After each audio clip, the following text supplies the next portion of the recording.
That night, no one came for him. When the door splintered open, he was first through. When the drug dealer's gun rose, he stood alone. When he called for backup over the radio, the silence that followed was so thick he couldn't even hear the bullet pass his ear. It tore through his face, he collapsed in blood, and in the hallway, the officers who'd come with him, none of them rushed in. No one asked if he was okay. They just waited, maybe hoping he'd die, maybe hoping he'd learn. This was the price of telling the truth. Frank Serpico was one of the youngest detectives in the New York Police Department in the late 1960s. Dark-haired, bearded, restless eyes. His uniform was always slightly disheveled, never quite like the others. In the mornings when the shift began at the precinct, everyone drank coffee, laughed, told stories about last night's arrests. Frank sat in the corner, silent, avoiding eye contact. Because he knew. They all knew. Envelopes changed hands at the precinct door. Business owners, street dealers, prostitutes, all paid tribute. And those envelopes went into officers' pockets. They called it the pad.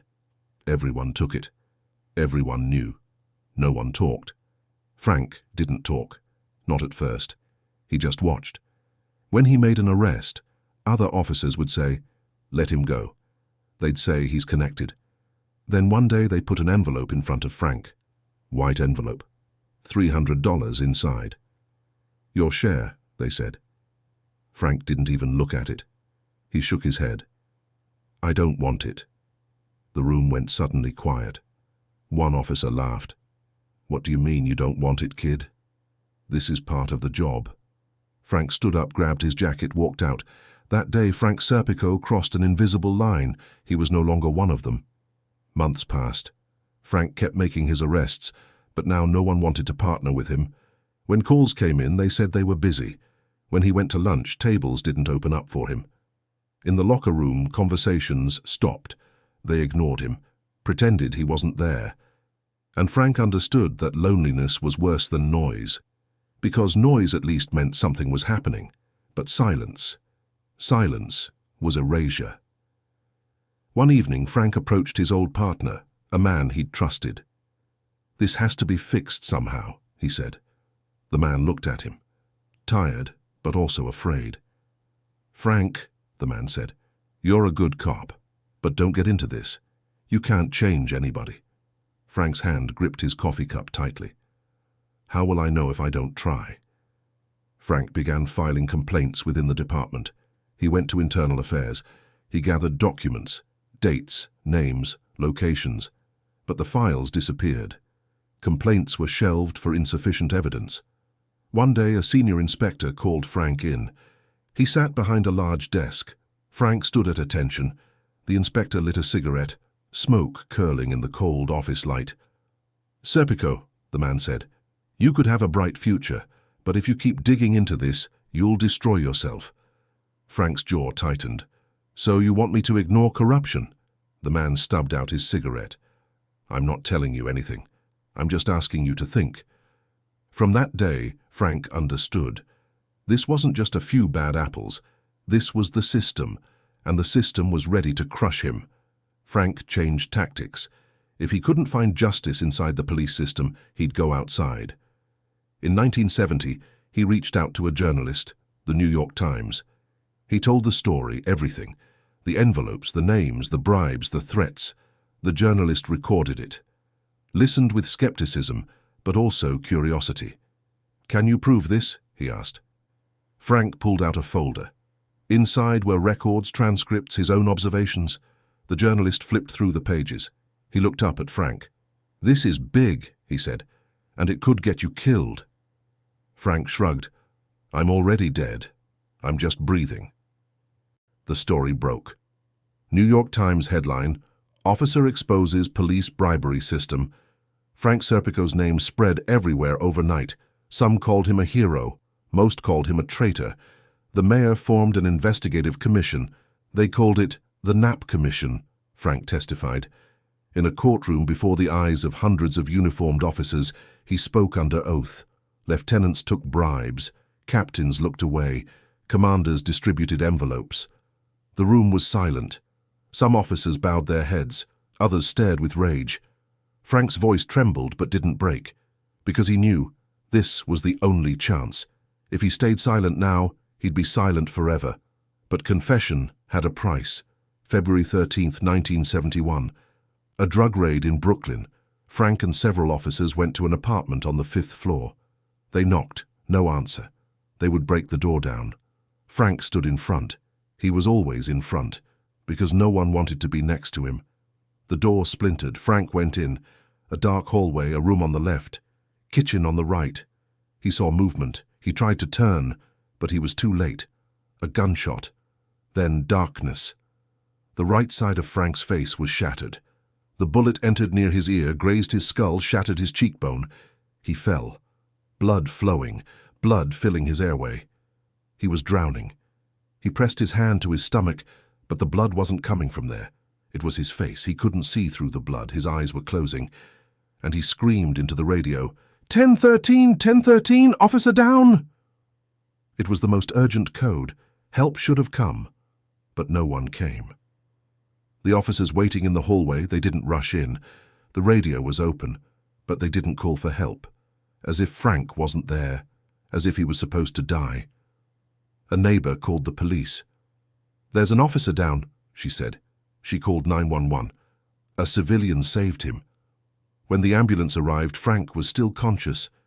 His mouth filled with blood, but his eyes were open. As they lifted him onto the stretcher, he looked into the eyes of one of the officers standing at the door. The man turned away. Frank understood in that moment. This was more than an accident. This was a message. This is what happens to traitors. At the hospital, he underwent 14 hours of surgery. Surgeons removed fragments from his skull. They stitched his face with dozens of sutures. His left ear would never hear again. His right side would never be the same. When he woke up, no one was in his room. No flowers, no visitors. An old friend sat in a chair by his bed, but didn't speak, just watched. Frank tried to look at him, but his eyes were swollen. You abandoned me, Frank said. His voice barely came out. The man nodded. Yes, because you abandoned us, Frank. You broke the rules. Now you're alone. Frank said nothing, because the man was right. He was alone now. When he was discharged, the police department gave him a medal for valor. They took photos, shook hands. But Frank knew this was just for show. No investigation was opened. Why didn't the other officers come to help? Why was the radio silent? Why was Frank left to die?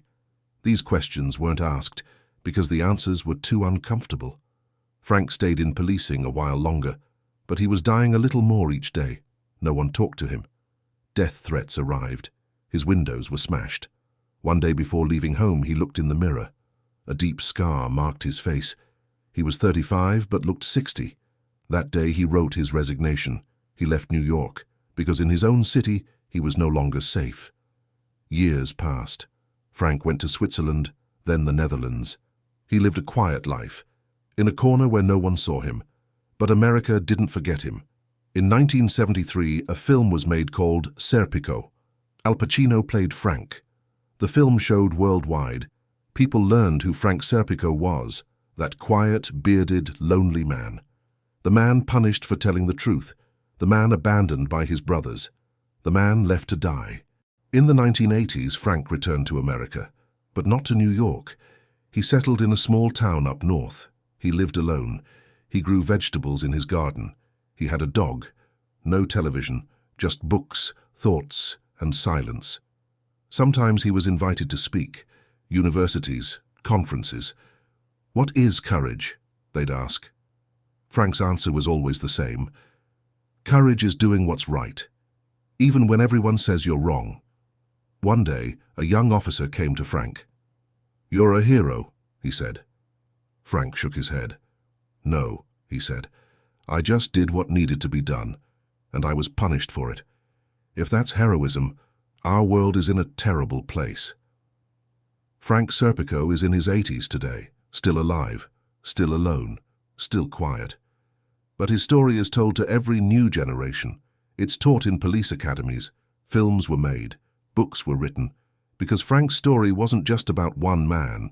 It was about fighting the system, about loneliness, about paying the price. Frank once said, "They didn't kill me, but they tried to kill my soul. I'm still here, but a part of me will always be missing, the part I left in front of that door." That part was trust. Trust in people, in the system, in justice, and once it's lost, it never fully comes back. On Frank's desk sits an old photograph, a young officer, in uniform, serious expression, not yet shot, not yet abandoned, not yet alone. Every time he looks at that photo, Frank thinks, that man died, he died in 1971. The person here now is someone else. And maybe that's true. Maybe the real Frank Serpico stayed in that dark hallway, bleeding, alone. No one came, no one saved him. They just waited to see if he'd die. But Frank didn't die. He lived, to bear witness, to tell, to remind. This is the price of telling the truth. Do young officers in New York still take bribes today? Maybe. But they know Frank Serpico's name, and they know that one day someone might speak up again, and the system might tremble again. Because Frank proved one thing: a single honest person is enough to shake an entire order. But that person will probably be alone, probably abandoned, probably pay the price, and maybe never be called a hero, just survive. And sometimes that's harder than heroism. In Frank's ear, the sound of that bullet still echoes, every night, every morning, waking, sleeping, walking. That sound never left, because that bullet didn't just wound his body, it wounded his soul. And wounds of the soul never close. You just learn to live with them. Frank learned, but what was the cost? Everything: his career, his friends, his trust, his peace. And what did he get in return? Just one thing: the ability to look in the mirror. And maybe that was enough. Maybe for a person, the only thing that matters is being at peace with who they see in the mirror. Frank was at peace, but he was alone, and that became the price of truth. In 2010, a journalist found Frank. He knocked on the old man's door. Frank opened it, his hair completely white now, the scar on his face still visible. The journalist asked, "Do you regret it?" Frank looked out the window. "When I became a cop, I took an oath to protect justice. But I realized the place that really needed protecting was the police department, because if the police are unjust, what does society have left?" The journalist took notes. "But they tried to kill you." Frank gave a bitter smile. "Yes, but I'm alive. And all of them either retired, died, or were forgotten by history, but my name is still known. Serpico, the man who stood against the system, not as a traitor, but as someone who told the truth." As the journalist left, Frank gave him an old journal. "From those years," he said, "I wrote everything, my fears, my anger, my hopes. Silence means forgetting, and I can't forget. That's my duty, not to forget." On one page he'd written, "Courage isn't the absence of fear. Courage is doing what you must despite your fear. I was afraid every day, but I still did it. Because I had to choose, tell the truth or live in a liar's mirror. I chose the mirror." This story is about the collision between conscience and system, about a person who never gave up what he knew was right, even against the whole world. Frank Serpico spent most of his life in exile, not in his own country but in foreign lands. But he accomplished one thing, keeping his name clean. He may not have been undefeated, but he never bowed. He may have been broken, but he never bent. And in the end, he stood on the right side of history. Those who tell the truth are always lonely. They always pay the price, but they're never forgotten. Frank Serpico was not forgotten, and his story will remain a reminder to every new generation. Sometimes being right is more important than being strong. Sometimes being alone is more honorable than being in the wrong crowd. And sometimes one man's voice drowns out the noise of 1,000 silences. Frank's voice still echoes, behind doors, in hallways, in halls of justice, and it says, "Tell the truth, whatever the cost."